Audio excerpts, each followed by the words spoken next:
Dr. Tiffany Beeson. We'll get started in a few minutes. If you want to introduce yourself as you're logging in the chat, please let us know who's in the audience.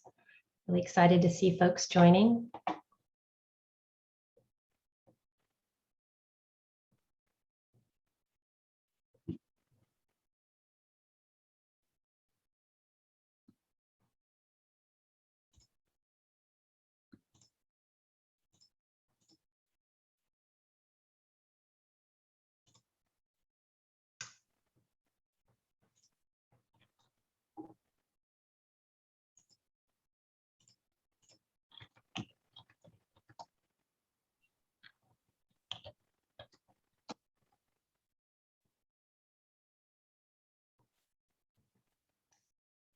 And hello to everybody joining. We'll get started in just a minute.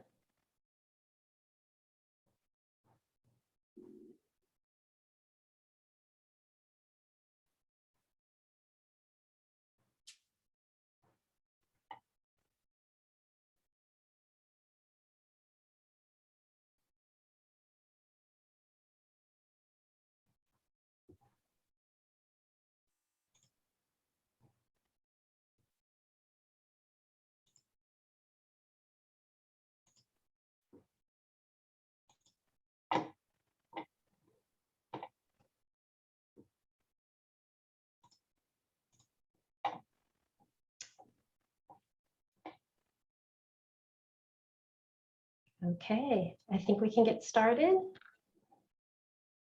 Hi, and welcome to the presentation, Engaging Families to Promote Equity, led by Dr. Tiffany Beeson.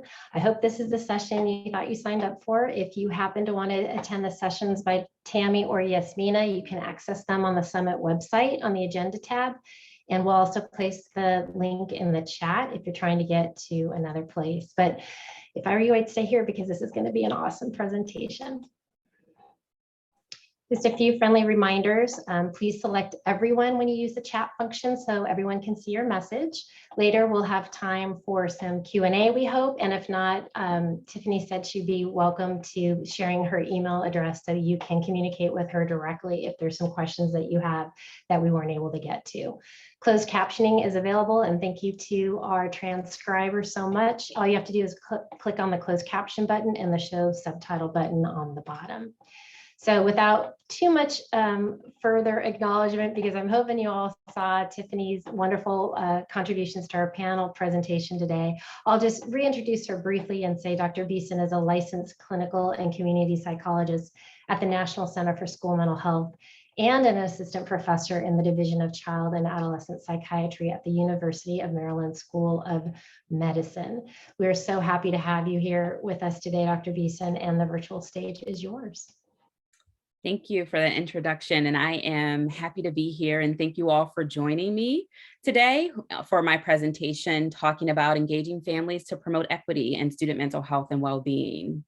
This is my, the next slide has my outline for today, and you can advance to show all of the full outline.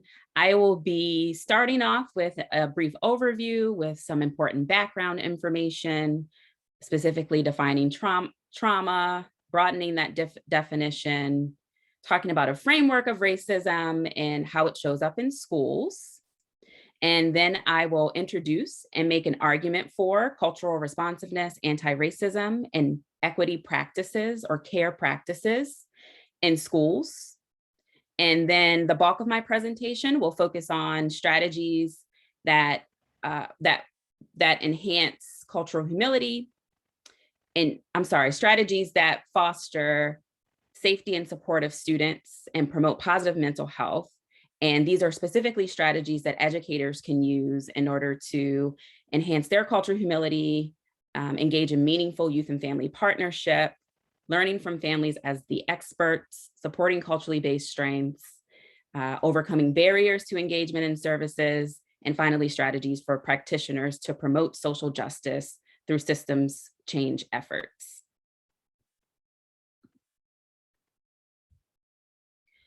All students should be safe and supported in school. However, oftentimes our schools fall short of meeting the standard due to the existence of various forms of oppression within schools. The experience of racism and other forms of oppression negatively impacts student mental health and well-being and can create school environments where students are neither safe nor supported. Fortunately, there are ways for educators and practitioners to promote equity in schools, and I'll be discussing strategies to do so. But first, I would like to ensure that we all are working from the same foundation in terms of our understanding of the connection between social oppression and student mental health. The first piece of foundational information I want to impart is that it is important that we broaden our understanding of trauma to incorporate historical trauma and trauma caused by racism and other forms of oppression. Trauma is often conceptualized as an event that involved the actual or possible threat of death, violence, or serious injury, and I think most of us understand this definition. However, traumatization does not just occur from the experience of discrete incidents. In the case of oppression, people from communities that are marginalized experience a society and systems that have historically resulted in multiple inequities, multiple forms of dehumanization and injustices that are also traumatizing. So it's important that we incorporate historical trauma into our definition of trauma. And when I say historical trauma, it is a term that loosely is defined by the cumulative harm to a group caused by a historic event, such as genocide, violent colonization, slavery. And the harm caused by historical traumas impact multiple generations. And the impacts of historical trauma include lack of self-efficacy, internalized oppression, numbing, just to name a few. Historical traumas are perpetuated by social injustices or oppression. For example, racist incidents or events or racial traumas, which are defined as traumatization due to experiences of racism, such as negative messages in the media about people of color, racial profiling, race-based discrimination. Racial traumas are also traumatizing, as the name implies. As such, racism and other forms of oppression should be integrated in our definition of trauma as well. I make this argument about broadening the definition of trauma because how we define trauma influences the focus of our interventions. And our interventions should address trauma in a broader sense. And this is the aim of equity work. Next slide. So that we are all on the same page, let's unpack what I mean by racism. Dr. Camera Jones outlined a framework of racism occurring at 3 levels. The first level is institutionalized, which defines a system that results in differential access to goods, services, and opportunities in a society by race. For instance, our criminal legal system or healthcare systems that differentially harm folks from communities of color, for instance. The second level is personally mediated racism, which describes the differential assumptions about the abilities, motives, and intentions of others by race and the differential actions based on those assumptions. So examples of personally mediated racism are prejudice or discrimination. And then the final level in Dr. Jones's model is internalized racism. That is when folks of color accept falsehoods about their own abilities and intrinsic self-worth. And an example of this is self-hate. Racism at all 3 levels are experienced as traumatic for people of color, youth, and adults alike. And like I mentioned earlier, today we will focus on racism, but many of the other forms of oppression impact individuals and communities at similar levels. So the strategies I mentioned today will be applicable to folks from various marginalized communities. Next slide. I want to highlight for a moment how various levels of racism and other forms of oppression can show up in, or do show up in schools. School disciplinary disproportionalities refer to an issue where Black and Latinx students receive harsher and more exclusionary discipline compared to their white peers who exhibit the same behavior. Disciplinary disproportionalities are an example of institutional racism, as they are perpetuated by school system level policies and practices that disproportionately harm Black and brown students. At the personally mediated level, we see racism playing out in the form of individual educators tending toward making more negative judgments about Black male students. This was illustrated in Dr. Walter Gilliam's study, where researchers showed educators videos of children in a classroom setting, and educators were asked to detect challenging behavior, although no such behavior actually existed in the videos. Yet when asked which children required the most attention, 42% of teachers identified the Black boy in the video. Finally, oppression can also play out at the internalized level, for instance, in the form of stereotype threat. Stereotype threat occurs when the awareness of a negative stereotype about a social group produces lower performance by members of that group. It is usually prompted by situational cues or statements, such as a stereotypical statement that girls suck at math. Next slide.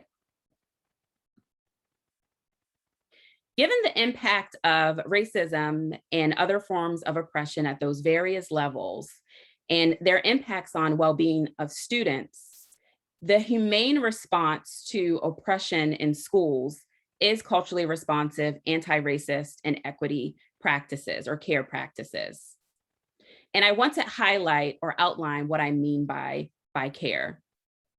The National Center for Safe Supportive Schools defines care schools as a learning environment where all staff embrace cultural differences and assets in the school environment, curriculum, and mental health services and supports, and intentionally focus on implementing policies and practices that promote equity and oppose all forms of oppression. And all staff support students in using their culturally based strengths and knowledge to experience wellness and success, while also working to mediate power imbalances based on culture and student identity. Finally, in care schools, all staff engage in collective action to dismantle systems of injustice. Next slide. I want to highlight that care work is intentionally healing and non-pathologizing. And in promoting care, we first and foremost recognize that it is the unjust system that is the problem, not the individual or the community reacting to those systems. And thereby we resist a tendency to pathologize individuals harmed by systems, and instead actively work to deconstruct dehumanizing narratives of diverse communities, and focus on healing through fostering safety and support of all students and families and staff, and supporting them in leveraging their culturally based strengths to be well. Next slide.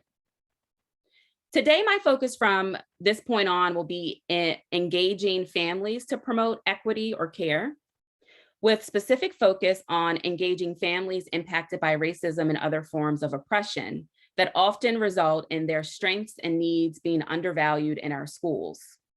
This focus on engaging families is important to promoting success and wellness of students because families and youth are the experts of the student's unique set of strengths and needs. Additionally, the family system is an important part of the child's microsystem or their immediate surroundings. An active family and youth partnership is critical to promoting the sustainability and the continuity of the supports and services in schools. So in this presentation, I will be providing practical and evidence-informed strategies on engaging families that are Black, Indigenous, and persons of color who are marginalized within the context of our society and its systems, including our education systems. And these strategies are also applicable for promoting safety and support of all other students as well.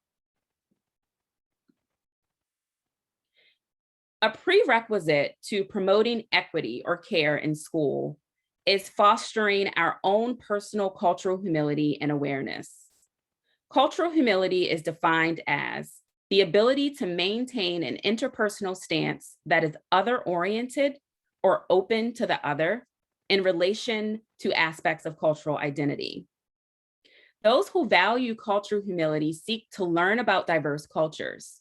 However, rather than concentrating solely on gaining knowledge about different cultures, cultural humility asks that we are open and humble when engaging with individuals from backgrounds that are different from our own.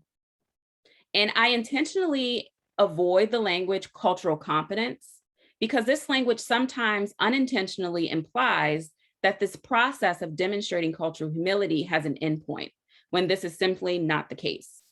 Rather, cultural humility is a lifelong commitment to self-evaluation and critique, to learning about diverse cultures and working to limit power imbalances and dismantling systems of injustice. Part of being culturally humble is understanding and managing our implicit biases. There are two key elements of implicit bias. The first is perceptions of other people, whether similar or different from ourselves. The second is lack of conscious awareness.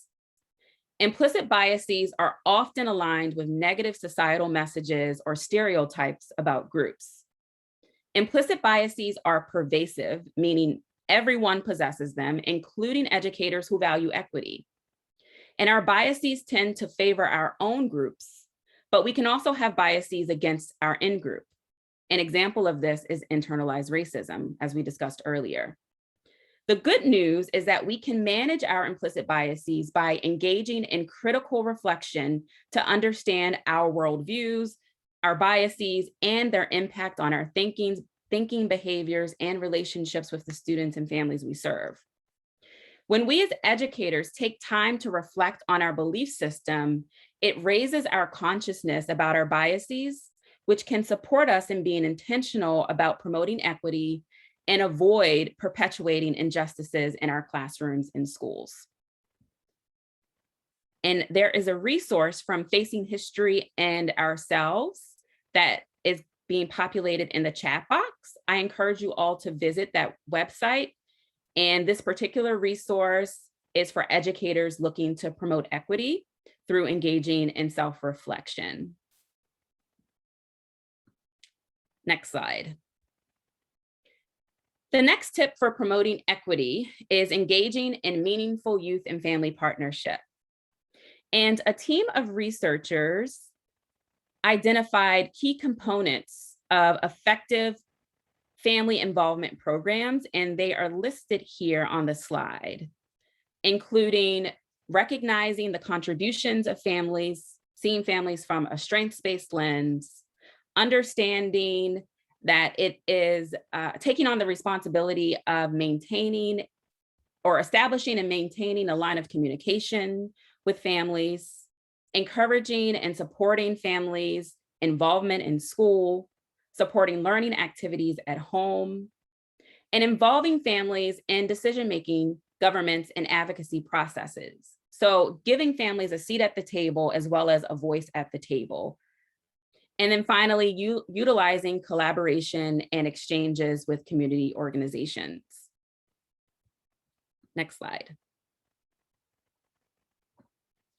After we have done the work of engaging families using these strategies, it is important to choose cultural responsiveness, not cultural or color blindness. And we do this by asking youth and families directly about their culture and their identity. And I encourage educators and practitioners to ask questions like those on the screen. What is important for me to know about your culture and background? What are important cultural beliefs and values of your family and community?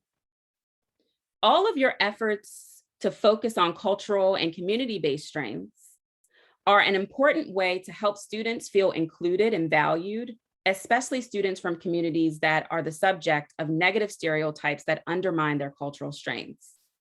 So intentionally engaging your students and their families in this conversation communicates to them that you see their strengths and your school or classroom is a space where their cultural strengths are both recognized and valued. Next slide. As we engage families, we should also respect youth and families as the expert on their needs and their strengths. In the context of strong relationships with youth and families, we can gain opportunities to learn about important information about our students. And this information can be used to structure learning environments in ways that promote student wellness and success. In our interactions with youth and families, as opposed to making assumptions based on preconceived notions, it is important that we respect youth and their caregivers as the expert and learn from them about how we can help the student be the best version of themselves at school. Students from various backgrounds have different styles of communicating, ways of relating to others, and motivations that are all impacted by cultural background and identity. So to better understand the unique strengths and needs of your students, be intentional about asking them to share this information. Furthermore, be open to modifying your classroom environment, instructional practices, interpersonal styles, and other factors to attend to the diverse needs of all of your students. Next slide. On this slide are some sample questions that practitioners and educators can use in their work to engage youth and families and learning about their strengths and needs. So asking questions like, how would you describe your child's communication style? How does your child typically communicate what they need from peers and adults? What may your child need in a classroom to feel safe and supported? What type of peer or adult supports are helpful when your child is experiencing a challenge? Next slide. To promote equity, it is also important that we learn from families and youth about their culturally based strengths, particularly the skills and strategies that students and families use to thrive and be well. Many families of color prepare their children for racism and other forms of oppression by teaching youth about these issues and various ways to resist injustice. Some of the more common strategies include seeking out safe space and support from group members or allies, demonstrating group pride through participating in cultural celebrations, and acknowledging and celebrating community-based strengths, as well as displaying symbols of cultural pride and using advocacy skills to speak out against injustice. Educators can promote student wellness through acknowledging these culturally based strengths, as well as supporting use of these skills at school by fostering a school and classroom environments that encourage use of these strengths and provides a structure to support them. Next slide. It is important that we also work with families to overcome barriers to engagement. And I've listed out some barriers. First one is language barriers. Families with different language abilities and those who are non-native English speakers may experience challenges with effectively communicating with educators. And to address these language barriers, it is important that we acknowledge language differences, identify families' preferred methods of communication, and use clear and plain language in verbal and written communication. And when available, utilize translation services. Also, when appropriate, we should consider inviting extended family, adult family members to support others who can help translate. Families also experience logistical barriers like time constraints, inflexible work schedules, childcare issues, and transportation barriers that may prevent parent and guardians from physically participating in school activities. To overcome these challenges, it's important to work with families to identify mutually convenient times for conversations and flexible methods of school engagement, such as home visits, phone calls, and notes home. Prior negative experiences in schools can also serve as a barrier for family engagement. Some parents, guardians, and caregivers have had their own negative experiences within the education experience and within the educational system. Consider the experience of caregivers who attended segregated schools, or those who had unaddressed learning needs, or caregivers who were subject to exclusionary disciplinary practices. As a result of those prior experiences, some families may feel unsafe or unwelcome at school. So in our efforts to engage and partner with families, don't hesitate to ask parents, what have your experiences been like in schools? And what can I do? What can we do as a school community to make you feel welcome at school? Next slide. When students are experiencing emotional distress that impairs their social, emotional, and/or academic functioning, educators should make appropriate referrals to mental health providers. And when you reach out to parents, take a strengths-based approach to discussing student mental health needs.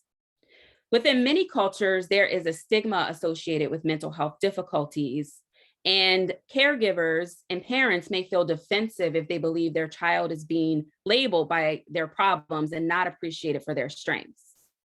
However, a strengths-based approach that first focuses on what the child does well, then presents problems as areas of growth, demonstrates a balanced understanding of the child, and may reduce some of the defensive responding from caregivers.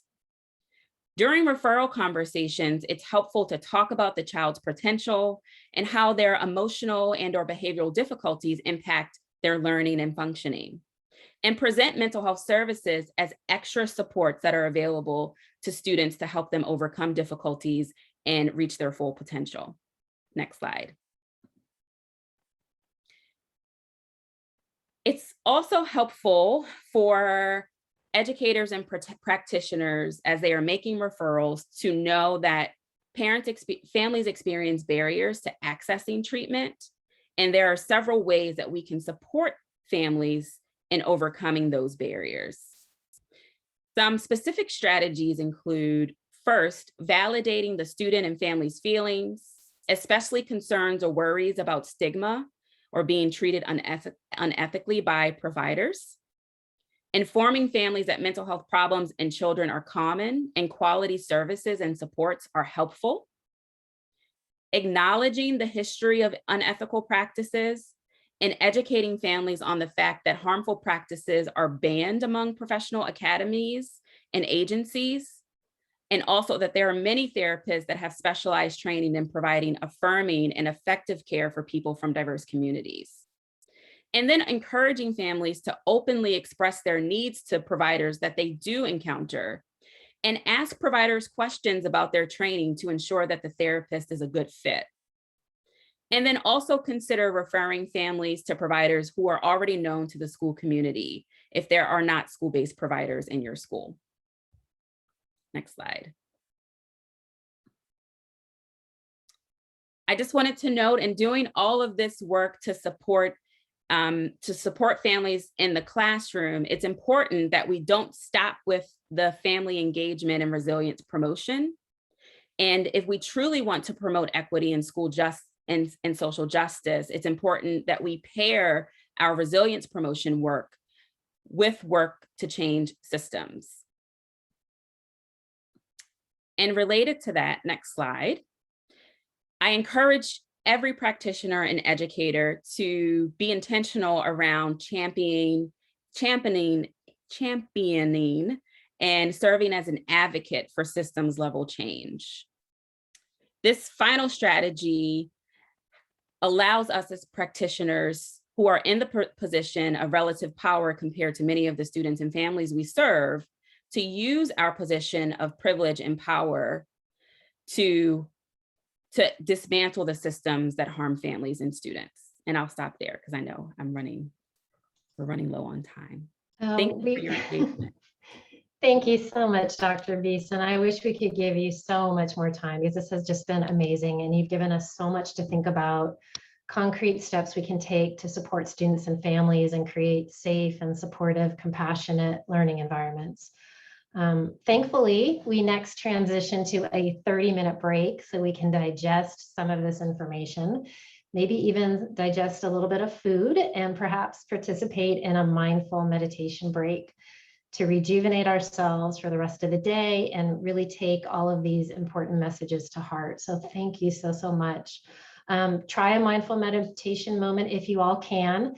After that 30-minute break, and hopefully you'll have some time for some self-care during that 30 minutes, we'll be hosting 4 concurrent working sessions on the action agenda. That starts at 1:30 Eastern time. That's 10:30 for you folks out on the West Coast. Following these working sessions, we'll come back as a full group for the final keynote presentation at 2:45 p.m. Eastern. That's where Joe Restuccia will really help us put all of the pieces together about a trauma-informed supportive learning environment that is safe and supportive for all children and families. So please don't miss the keynote and closing presentation that starts at 2:45. So you have a break, and then at 1:30 Eastern or 10:30 Pacific again, you'll come to working sessions on the action agenda, and then we all come back together for our close of the 2-day conference at 2:45 Eastern or 11:45 Pacific. Thank you so much, Tiffany, Dr. Beeson. We appreciate your invitation to email you directly with any questions and comments. And we thank you all for attending. Have a nice break, and we'll see you back at the working sessions.